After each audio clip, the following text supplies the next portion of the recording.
विधिवेत्ता अब्बू मोहम्मद अता बिन अबी रबाह, मक्का के शेख।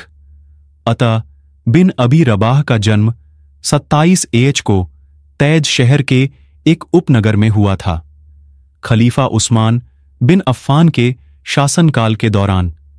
अता एक गुलाम था और बाद में उसे मुक्त कर दिया गया था।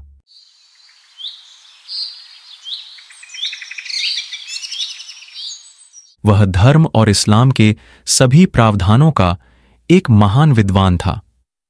उसने यह ज्ञान आयशा, इब्न उमर, इब्न अब्बास और अन्य से लिया था।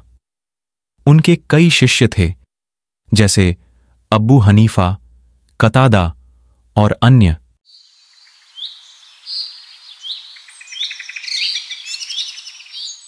वह हज की इबादत के बारे में लोगों में सबसे अधिक जानकार था।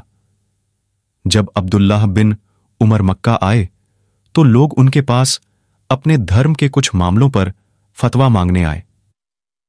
उन्होंने कहा, ऐ मक्का के लोगों, तुम मुझसे क्यों पूछ रहे हो जब तुम्हारे साथ विद्वान अता बिन अबी रबाह हैं?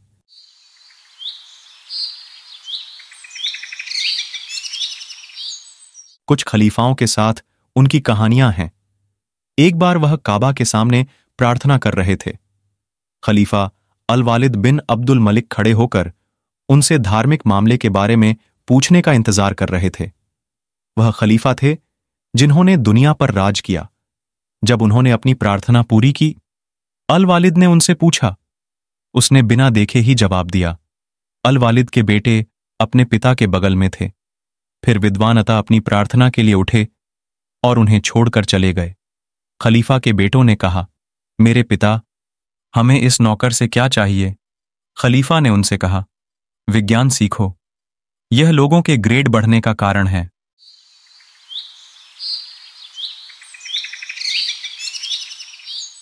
और उसका एक गुण, काला, एक आंख वाला, वह अपने जीवन के अंत में अंधा हो गया और उसका हाथ लकवाग्रस्त है।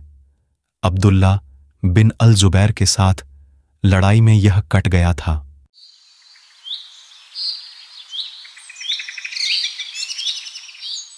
उनकी मृत्यु 114 हिजरी में मक्का में हुई।